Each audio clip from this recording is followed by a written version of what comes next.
Today on Fit Tip Tuesday, I'm going to show you how to tame a very large bust dart when you're trying to fit a large bust. So if you are someone who is in my camp of being a D+ cup size, sometimes you might find when you're trying to sew your bust dart that you end up with a pointy tip of the dart because the amount of dart intake you have is wide and you can't taper down gradually enough to the tip of the dart without making it pointy. See how pointy the tip of that dart is? I think you can see it really comes up to a point. I haven't pressed it yet. I probably can get it a little bit smoother there, but it definitely comes in hot, making a point. And you can also see, if you look at it sideways, it creates more of a cone shape cup than your shape might actually be. So if you've got a pokey bust dart and you're putting it on your body and it's fitted, it may poke up when you're wearing it because your bust is not as, what do I want to say, cone-shaped or protruding as far out as the shape of this dart is creating the cup of the garment. Let's just do a little glossary of terms here. I threw some things out at you in the intro. What is dart intake? Dart intake is all of this area right here between the dart legs. That's known as your dart intake. And I think the reason why it's called that is because it's all of this fabric is taken out of the garment to create the dart. So notice if I fold this up, and I were to sew the paper, for example, we would be eliminating the dart intake. So when you hear people say dart intake, it refers to all the fabric within the legs of the dart. The other thing I want to show you here is I folded the dart intake up because folding the dart intake up on D+ cup sizes can actually have a minimizing effect. So I'm bringing the top dart leg down to the lower dart leg when I match those up and press it like that. And I can show you on the fabric version, if I flip this over, you can see the dart intake is up. Again, that's going to be minimizing. If you're an A, B, or C cup, you can fold your dart intake down. That would explain why instead of having a peak up on my side seam, I have an indentation here. That funny shape is what I got when I folded the top dart leg down and then cut my side seam. Okay, when I open it up, I get a sort of a divot here instead of a triangle peak that you are traditionally used to seeing on a darted top. So how can you take that pointy bust dart and make it a little bit more flattering in terms of how it's going to fit you and make it less pointy? It's actually pretty simple. What you're going to do is you're going to create a curved bust dart. Curving the legs of the dart allow you to take a big bite out of the side seam or a large dart intake and then taper down to the tip of the dart more gradually and creating less of a point at the tip of the dart. I'm going to take my ruler and I'm going to start by finding the middle of the dart leg lengthwise. So it's going to be about 2 1/4, so about there and about there. I'm going to measure in, let's say, 1/4 inch, and I'm going to make a little dash. And over here, I'm going to go in 1/4 inch. Now you can play with the amount that you're curving them. I'm just using 1/4 as a starting point. You may not want to curve them as much, but what I will tell you is the shorter your bust dart is, the more you're going to need to curve it. So I'm going to go with this, and what I'm going to do is I'm going to basically use the curved edge of my French curve to line that up with the guide I made, and then I'm just going to redraw my dart leg so it's curved like that. And then I'm going to flip my French curve over,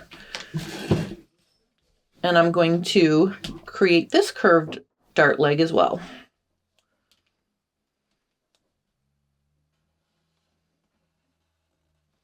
All right, I didn't quite hit that. I'm not going to worry about that. We're just going to try it and see. So here's the thing about curved darts. You can't fold those up in paper very easily to create the side of the dart. So when I do that, I'm just going to worry about the very first ½ inch or so. So let me show you. Okay, so again, I'm going to fold the top dart leg down to the bottom dart leg like this. And I'm just going to line them up so the side seam matches and the dart legs match right there. I'm not going to worry about what's going on here because the paper is not going to fold on that curve unless I really work at it. So then I'm going to use my rotary cutter to cut that. Okay, and you can see what I end up with is that same divot in the center of the dart as I had on the other one. So let's cut this out and then let's cut it out of fabric and sew it together and see if the shape is more flattering than my pokey bust dart with straight dart legs. All right. Oh, 2 points. I got that in the garbage. I'm literally just going to quickly cut this out of this muslin here. I'll just use a couple of my pattern weights here.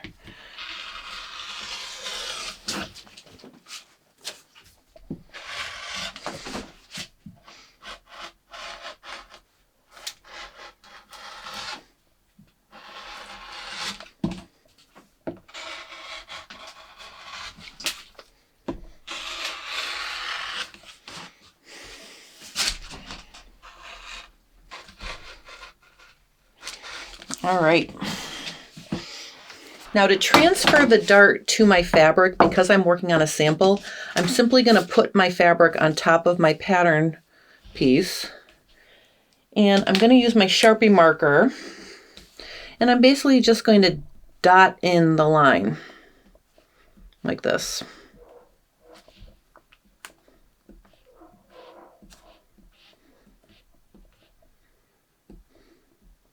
Okay, so there is my shape of my dart. I'm also going to mark the center of my dart right there with that one dot right there. All right, so now that I've got that all set, I'm going to pin my dart closed. So I'm going to start at the side seam and I'm going to line up my side seam like this.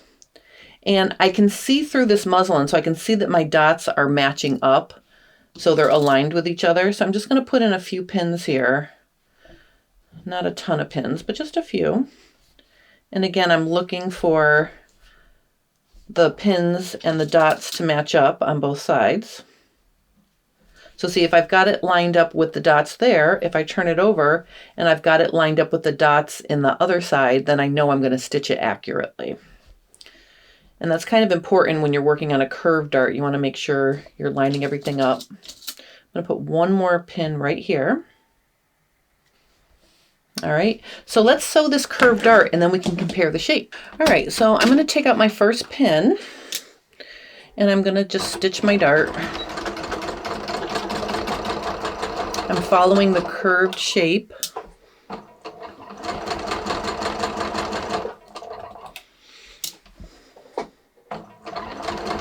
Now when I get to the tip of the dart, I'm just going to keep stitching until I stitch right off the edge of the fabric.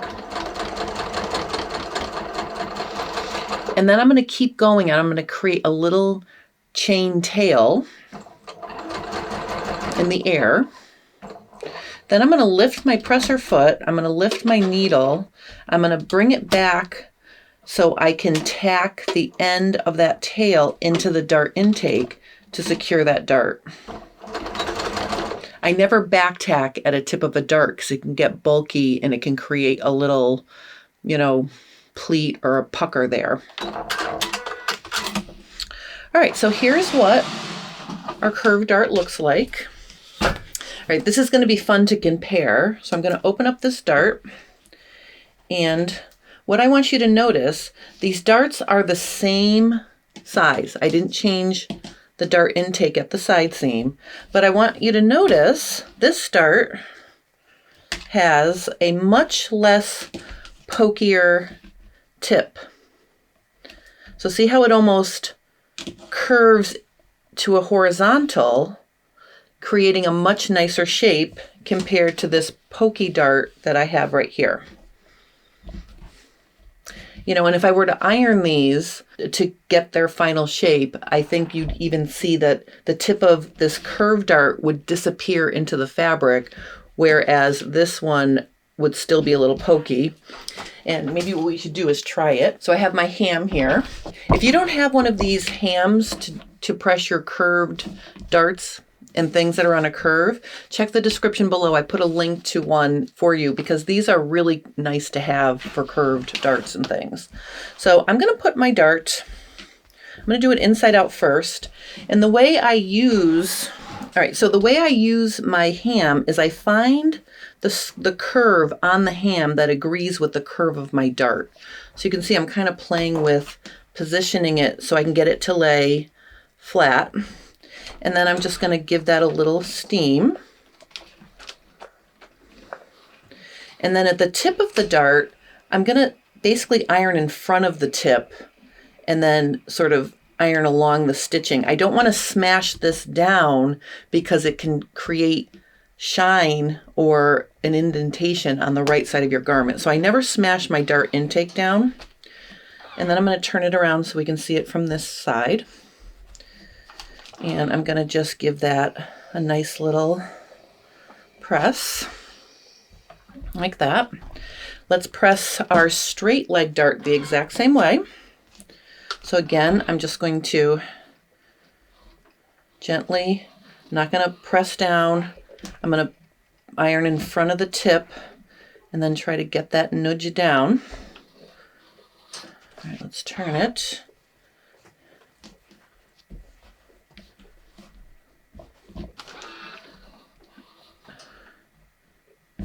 All right, let's see.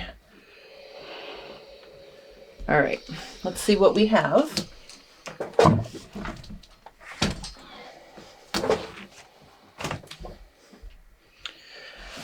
All right, so even pressed, I think you can see the difference between these two shapes.